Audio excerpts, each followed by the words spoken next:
Hello, and thank you so much for joining us here on Communication Connection. I'm Terry Likes. Often on this program, we often look at the accomplishments of students and faculty, and sometimes we are blessed to bring alumni back into the program, and we have WMSV General Manager Anthony Craven joining us here on Communication Connections. Thank you so much for being here. Dr. Likes, it's my pleasure. Thanks for the invite. Well, so just based on that introduction, some people may know that voice if they are frequenting Davis Wade Stadium or Humphrey Coliseum. They hear that voice all the time. You're the public address announcer. Let's start off with football. Sure. We've got football season coming up in just a few months. Everybody's excited about a new coach and quarterback returning and so forth. Your work as the public address announcer. Tell us about that. It has to be exciting and some of the preparation that goes involved with that. Certainly, Terry. It is very exciting. I have a lot of fun being the PA voice at Davis Wade and in the Hump. Football is a little more work than basketball is because of some obvious things. The games are much longer. The rosters are much larger. There's way more downtime, so there's lots of live reads to do during timeouts, pregame, halftime, etc. But it's a blast. In terms of preparation, you have to prepare a little bit, at least I do, a little bit each day during the week, becoming familiar with specifically the opposing team's roster and their two-deep depth charts, learning pronunciations, getting connected with the other school's media relations football director to go over pronunciations, and then talking with the Learfield and athletics marketing team on, okay, what are the in-game, on the field ceremonies that are different this week than last week. And so just getting yourself familiar with the script. I mean, there is a very large script that I'm given each week for football specifically. And so there is not a ton of preparation, right? It's not like I'm sitting there for 5 hours every night going over stuff. But there is some stuff you have to do, especially leading up to the season when everything's brand new, including your own team's roster, that you have to prepare yourself for in order to do the job well and do it right.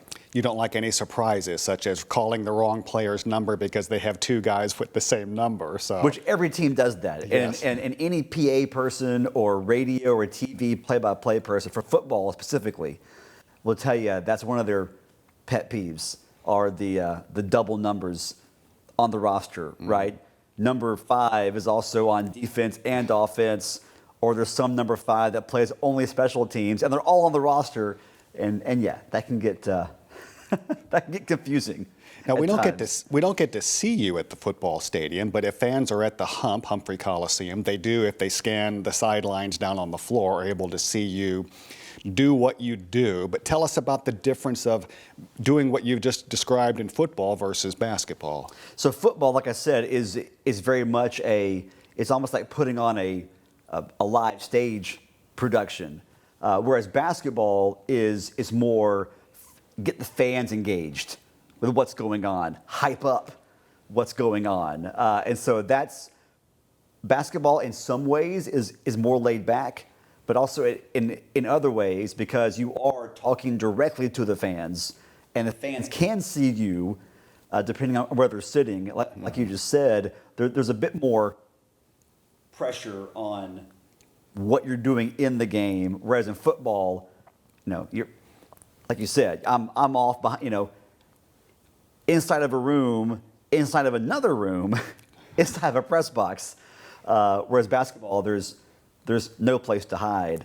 But in that sense, I think basketball is more fun. I love the sport of basketball. That's always been my favorite sport. But B, I get to be kind of over the top and a little more obnoxious, if you will, at basketball, which I enjoy that creative outlet. Well, you have the voice, and you mentioned fan engagement. So you get excited if Tolu Smith has a dunk, and we can hear that in your voice. Whereas if John Smith on the opposing team scores a basket, you're like, John Smith. Correct. I try. It's completely the opposite. That is intentional, yes. That I try to be as monotone and as unintelligible as possible when announcing anything for the opposing team. Yeah, so you get to not have, you're able to show a little bit of bias in that regard Correct. because you're purposely trying to do that. Right. Which is totally different from when you're doing play-by-play, which is why public address is, in some ways, I think, more fun. You're a lifelong Mississippian. You I am. have an undergraduate and a graduate degree here from Mississippi State. What brought you here in the first place? Well, I think in some ways I was always going to come here. My parents are both MSU graduates as well, both graduated in the 70s. And like you said, I grew up in Mississippi, and my parents would routinely bring my siblings and I up for the homecoming football game every year, 1 or 2 basketball games, a baseball series weekend every year, and it was a big deal.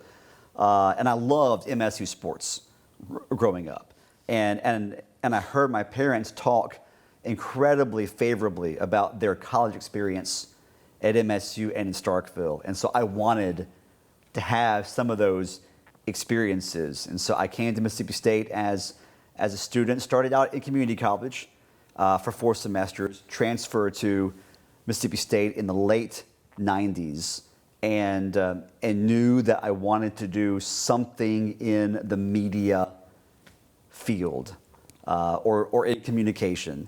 And so I was guided that way and got involved incredibly early with volunteering at the campus radio station and doing a few other things with the athletic department. You know, I'm not sure I was getting paid anything, you know, that first semester or 2. Maybe I was given $20, you know, to, you know, some meal money, but immediately got plugged in, and it was a great experience as a student. So you mentioned the campus radio station. Would you ever have envisioned back then that now you would be the general manager of the campus radio station? No, So not at all. In fact, I was just talking with Steve Ellis a few weeks ago, who was my broadcasting mentor. He was the GM of the radio station, WMSV, when I was a student. And then later on, I was a colleague of his. And then I worked for him and then took over for him when he retired 8 years ago. And he and I were having a conversation earlier this month. Essentially, could you have imagined, in his words, you know, that kid who walked into my office 24 years ago, you know, just kind of saying, I want to do sports, you know, and then here I am all these years later. It's been, no, I could have never have envisioned it, but I've been very blessed that I've been able to do things that I enjoy doing and that I'm good at a place that I love.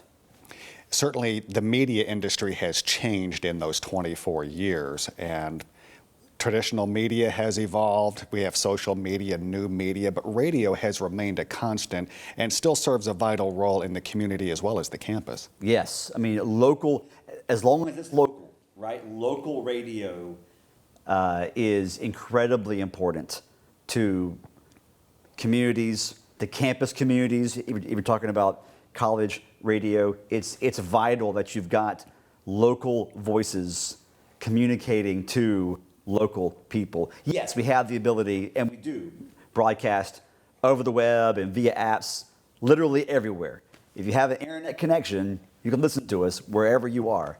But it's important to us that we intentionally are local and are reaching a local audience. And if you look at how radio has changed, how media has changed in general, but radio specifically over the past couple of decades, it's those stations who have been intentionally local that are the ones who are, in many markets, thriving.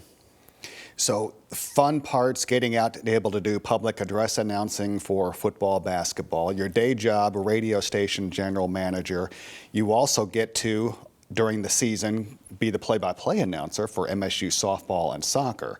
So I have to wonder, one, when your family ever sees you, but two, those have to be fun outlets for you as well when you get to change your sports role a little bit and actually be the play-by-play announcer. Yes, and sports play-by-play has always been a passion of mine. I was one of those odd kids that even when I was 7, 8, 9 years old, you know, a football game would be on TV, and I'd be sitting there on the floor doing the play-by-play.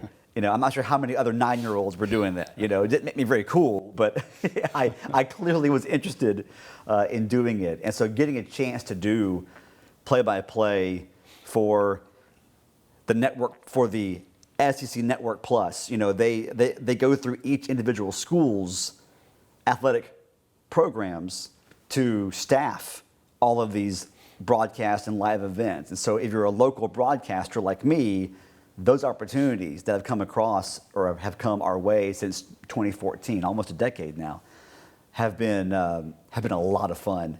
And that's been a blessing that I get to do those sports in particular, but also get to fill in at times doing baseball or doing volleyball. It's live TV, as you know, is a rush. And so I really enjoy doing that. You mentioned changes in the media, changes in the athletic world. I guess a couple of monumental changes in recent times, the transfer portal and NIL. Your thoughts on how that has impacted college athletics? Well, yeah, it's all anybody talks about when they talk about college athletics, especially if you're a coach or administrator. I think of those two, NIL probably gets the most publicity. But I think what's had the greatest impact, short term, has been the transfer portal. Because now coaches are having to spend a significant amount of time recruiting their own players to stay, while also looking at, well, if this player leaves, I got to look at this player on this team to come fill his spot. I can't count on a high school or JUCO player to come and fill this role. So that's been, I think that has had the biggest impact. Essentially, free agency for every player at every level every year has had, short term, again, a greater impact and not always a positive impact on college athletics. The NIL aspect of it has been fascinating, but that's been coming for a while now. The transfer portal, I think, caught some people off guard, and if you ask coaches, they'll tell you that's their biggest issue right now, most years. Real quickly, one piece of advice you'd like to share with students. Students who want to get into broadcasting, take advantage of any opportunity and all opportunities that come your way. Don't be afraid to go to a place that you're not familiar with if that's where the job is, if that's where the opportunity is. Build that portfolio up as much as you can, and don't ever think that, I have a college degree, I shouldn't have to do this. No, do that job, get the experience, and you'll be glad you did years down the road. Anthony Craven, thank you so much for joining us, and thank you for watching Communication Connection. I'm Terry Likes. We'll see you next time.